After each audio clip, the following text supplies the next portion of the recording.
بسم اللہ الرحمن الرحیم۔ میرے آج کے قرآنی لیکچر کا عنوان ہے رسول نے کسی سے رسالت کا اجر نہیں مانگا۔ انسان جب بھی سرکاری، نیم سرکاری اور پرائیویٹ سطح پر کوئی ڈیوٹی کرتا ہے تو اس کا اجر، اجرت، تنخواہ اور منافع وغیرہ کی صورت میں پاتا ہے، لیکن رب کی رسالت کی ڈیوٹی وہ واحد ڈیوٹی تھی کہ اس کو سر انجام دینے والے رسولوں کا اجر اللہ نے کسی انسان کے نہیں بلکہ اپنے ذمہ رکھا تھا۔ یہی وجہ ہے کہ رسولوں نے رب کی رسالت کا اجر اپنی قوم سے کبھی نہیں مانگا تھا، یہ کہہ کر وَمَا أَسْأَلُكُمْ عَلَيْهِ مِنْ أَجْرٍ إِنْ أَجْرِيَ إِلَّا عَلَىٰ رَبِّ الْعَالَمِينَ۔ چنانچہ قوم سے رسالت کا اجر نہ لینے والے نوح علیہ السلام سے متعلق اللہ تعالیٰ نے سورہ شعراء کی آیات 105 تا 109 میں فرمایا، نوح کی قوم نے رسولوں کی تکذیب کی جب ان کے بھائی نوح نے ان سے کہا کیوں تم تقوی اختیار نہیں کرتے؟ بے شک میں تمہارے لیے امانت دار رسول ہوں۔ تو اللہ کا تقوی یعنی اسماء الحسنی بحد بشریت اختیار کرو اور میری اطاعت کرو، اور رسالت کی انجام دہی کے لیے میں تم سے کوئی اجر نہیں مانگتا۔ بے شک میرا اجر عالمین یعنی عالموں یعنی علم والوں کے رب کے ذمہ ہے۔ اور اب قوم سے رسالت کا اجر نہ لینے والے ہود علیہ السلام سے متعلق اللہ تعالیٰ نے سورہ شعراء کی آیات 123 تا 127 میں فرمایا، عاد نے رسولوں کی تکذیب کی جب ان کے بھائی ہود نے ان سے کہا کیوں تم تقوی اختیار نہیں کرتے؟ بے شک میں تمہارے لیے امانت دار رسول ہوں۔ تو اللہ کا تقوی یعنی اسماء الحسنی بحد بشریت اختیار کرو اور میری اطاعت کرو، اور رسالت کی انجام دہی کے لیے میں تم سے کوئی اجر نہیں مانگتا۔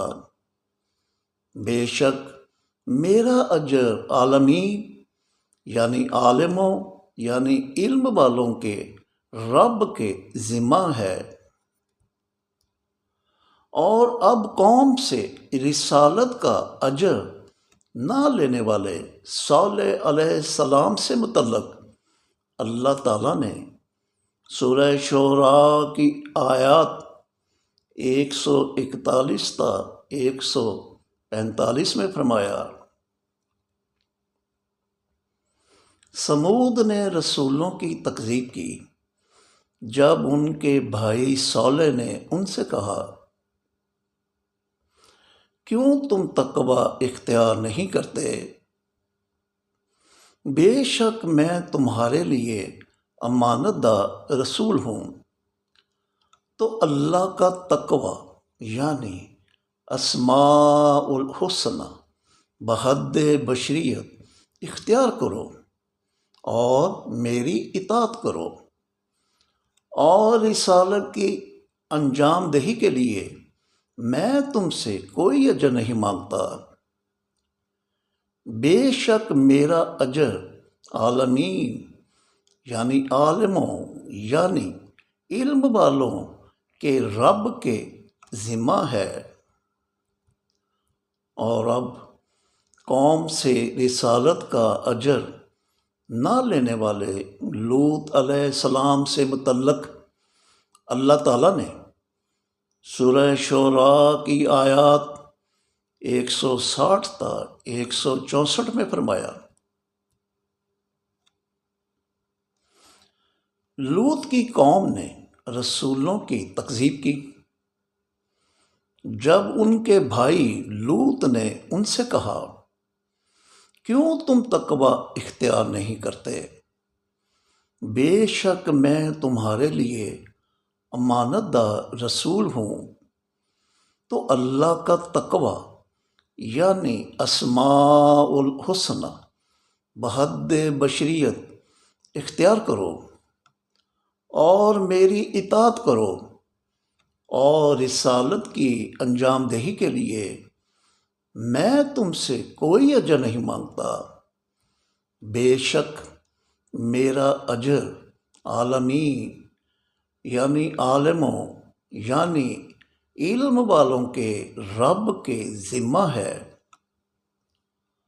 اور اب ایکا والوں سے رسالت کا اجر نہ لینے والے شعیب علیہ السلام سے متعلق اللہ تعالیٰ نے سورہ شعراء کی آیات 174 تا 179 میں فرمایا،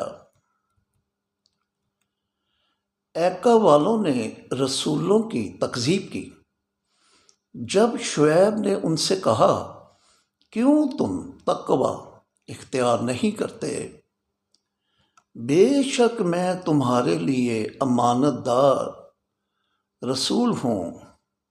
تو اللہ کا تقوی یعنی اسماء الحسنی بحد بشریت اختیار کرو اور میری اطاعت کرو، اور رسالت کی انجام دہی کے لیے میں تم سے کوئی اجر نہیں مانگتا۔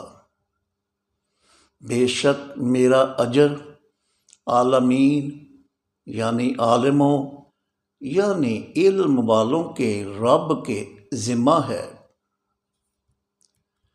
اسی طرح محمد رسول اللہ نے بھی رسالت کا اجر کسی انسان سے نہیں مانگا تھا کہ اس کا حکم انہیں اللہ نے دیا تھا، یہ کہہ کر،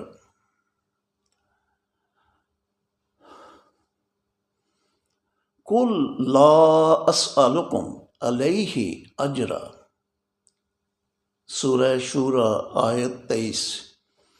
اے محمد کہہ دو کہ میں اس کے لیے تم سے کوئی اجر نہیں مانگتا۔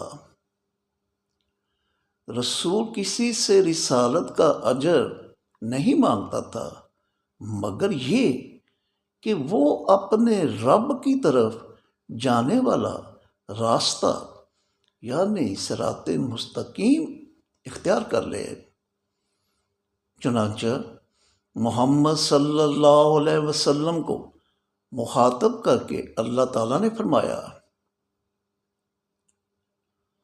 قُلْ مَا أَسْأَلُكُمْ عَلَيْهِ مِنْ أَجْرٍ إِلَّا مَنْ شَاءَ أَنْ يَتَّخِذَ إِلَىٰ رَبِّهِ سَبِيلًا، سورہ فرقان آیت 57۔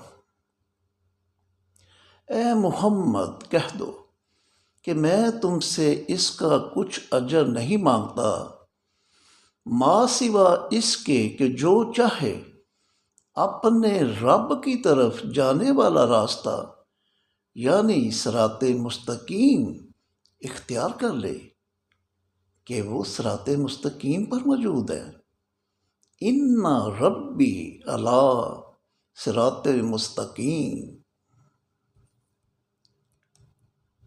اور اب کسی بھی قوم میں آئے رسولوں کے ان سے اجر نہ لینے سے متعلق اللہ تعالیٰ نے سورہ یاسین کی آیات 20 اور 21 میں فرمایا،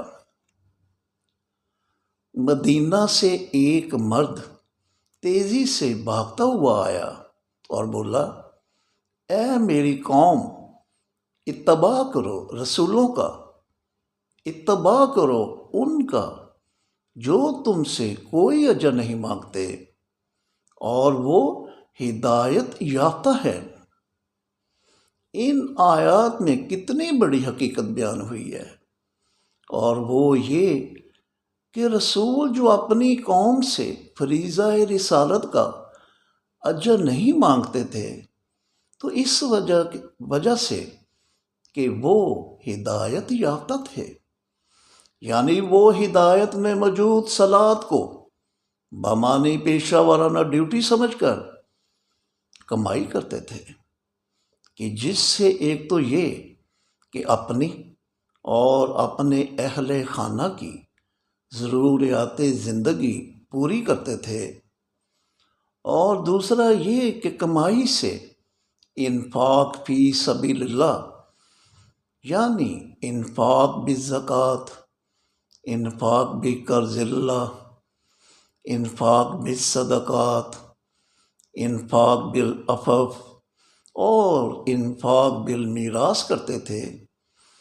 تاکہ حکومت کے مالیاتی امور احسن طریق سے سر انجام پاتے رہیں۔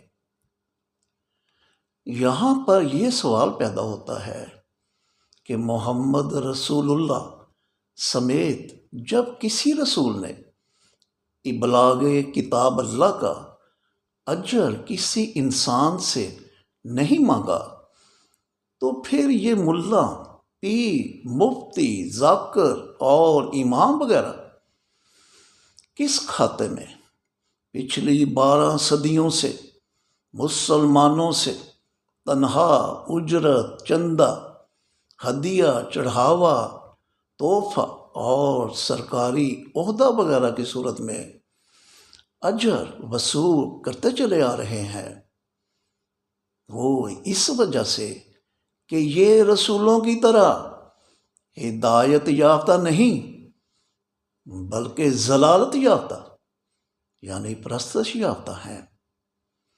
وہ ایسے کہ انہوں نے ہدایت کی صلاحت بامعنی پیشہ ورانہ ڈیوٹی کو نماز سے اور انفاق فی سبیل اللہ کو مالا کے دانوں والی تسبیح سے بدلا، اور پھر نمازوں کے امام بن کر اس سے نماز خانوں اور امام بارگاہوں وغیرہ میں پڑھانے کے عوض مسلمانوں سے ناجائز طور پر تنخواہ اور اجرت وغیرہ وصول کرنا شروع کر دی۔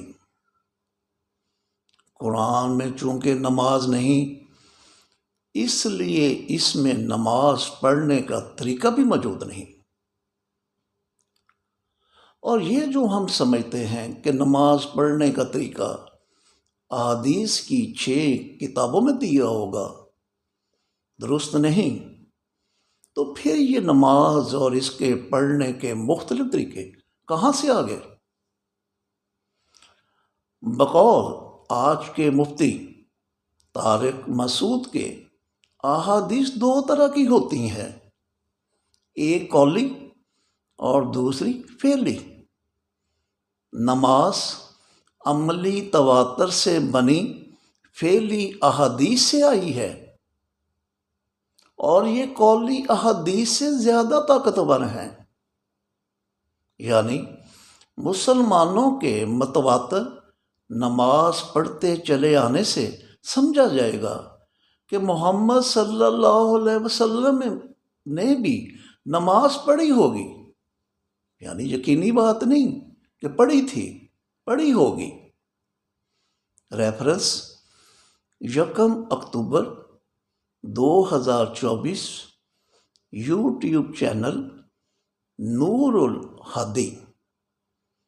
ملاحظہ فرمایا آپ نے کہ پرستش فروش مذہبی پیشواؤں نے کس طرح فعلی احادیث کا نیا نظریہ گھڑا اور اس طرح نماز کو محمد صلی اللہ علیہ وسلم سے منسوب کر کے صلات کو مشکوک بنا دیا کہ جب قرآن ہر قسم کے شک و شبہ سے پاک ہے، لہذا مسلمانوں کو چاہیے کہ نماز اور اس سے جڑی رسومات سے پرستشیں کرانے والے، پرستش فروش، ملاؤں، پیروں، مفتیوں، ذاکروں اور اماموں وغیرہ کو اپنی رقم دے کر ضائع نہ کریں، کہ اللہ کا واضح حکم ہے، یا ایھا الذین آمنوا ان کثیرا من الاحبار والرہبان لا یأکلون اموال الناس بالباطل ویصدون عن سبیل اللہ، سورہ توبہ آیت 34۔ اے ایمان والو، بے شک بہت سے علماء و مشائخ لوگوں کا مال باطل کے ساتھ، یعنی ان کا مالی نقصان کر کے کھا جاتے ہیں، اور اس طرح لوگوں کو اللہ کے راستے سے روکتے ہیں، لہذا ان سے بچو۔ شکریہ۔